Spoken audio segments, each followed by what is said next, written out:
Hi everyone, what is up and welcome back to the Hair by Kate YouTube channel. Today we are fixing green hair, but we are not going to be using any bleach. This is my client Donna and we've done 2 appointments together already.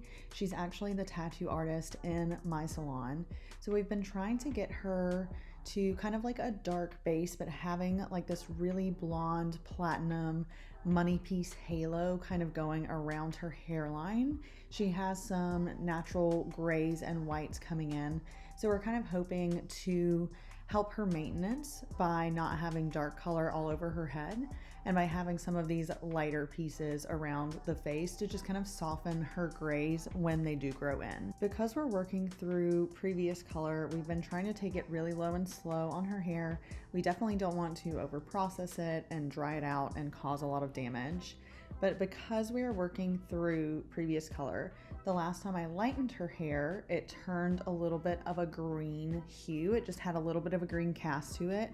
And I didn't even notice it in our original appointment, but thankfully Donna works in my building. So I saw her tattooing and I was like, girl, what happened to your hair? Come back in, like we have to correct this. My next problem was Donna was just not ready for another lightening application.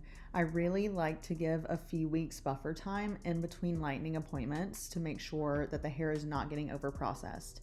So I had to figure out a way that I could remove this green cast, kind of balance out her blonde and make it wearable until she is ready for her next appointment, all without using lightener. I didn't want to go in with an acidic toner that's only going to deposit because that's just kind of putting a band-aid over the problem, right? It's not really giving me any kind of solution. It's just a temporary fix. So instead of doing an acidic toner, I decided to go in with an alkaline toner. The perk of using an alkaline toner is it has the power to shift the hair as well as tone. So an acidic toner is only going to go in and deposit.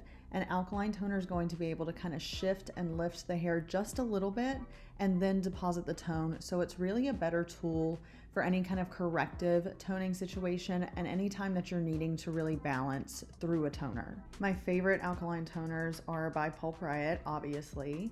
I'm using the high-speed toners for all of Donna's service today. Through the back, where the hair wasn't really showing that much of a green cast and just kind of needed a little brassiness removed and a little more balancing, I'm using Pulp Riot's Moonstone with 10 volume and a 1:3 ratio. I'm using 10 volume instead of 6 volume for Donna. You can use either 6 or 10 with the high-speed toners, but 10 gives you a little more of that shifting before the deposit.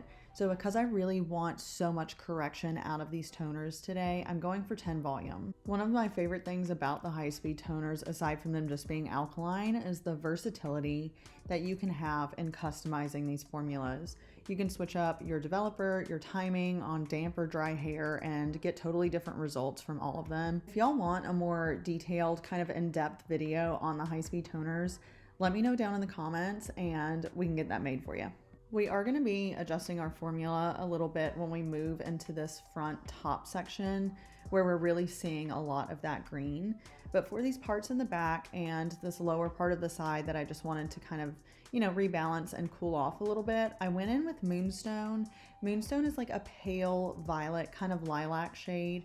So it's really perfect when I don't need so much ash or dark or blue tones and I just want to kind of correct blonde a little bit. Moonstone is like my go-to. Once we get into this top section where we're really seeing a lot of that green, I went back to like my basic color wheel knowledge and knew that I needed something red to counteract the green.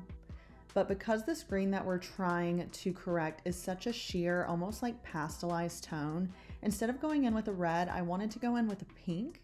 So we'll kind of have that more pastelized version of the red so it won't just totally overpower and will just be strong enough to really get in there and neutralize. My formula for the top section was equal parts of Moonstone and Rose Gold and a 1:3 ratio, also with 10 volume. Rose Gold is going to serve as my pink in this formula, but I still wanted to have Moonstone kind of backing that so it can stay a little more neutral and not just go totally pink. Your processing time for the high-speed toners can fluctuate as well depending on what end result you're going for. I always kind of personally keep an eye on mine, but I knew I wanted Donna to go at least 10 minutes. We ended up going around 12-13 minute mark before we shampooed her, and I just checked to make sure that we saw enough of that balancing and that neutralizing of the green before I rinsed. We did a lot of really good work in correcting this green hair today. It's still not our be-all end-all hair goal, but we are getting so close. And after only, we'll call this a half appointment. So after only 2 lightening appointments and then 1 toning appointment and in between, I'm really happy with 2.5 appointments worth of progress, like how far we've gotten. In our next appointment, we're still gonna give Donna a few weeks to kind of just recover and give her hair time to heal. In our next appointment, we will be lightening again and trying to really get her up to that cool, icy white platinum that she's going for. But like I said, I really am so excited with the amount of progress that we've made so far. I love the placement of this color. I love the tone that we're going for. Like, this underneath is literally so close to being perfect. I cannot wait for our next. Thank you so much for watching. Subscribe for new hair content. I put out videos every week, and I will see y'all next time. Bye.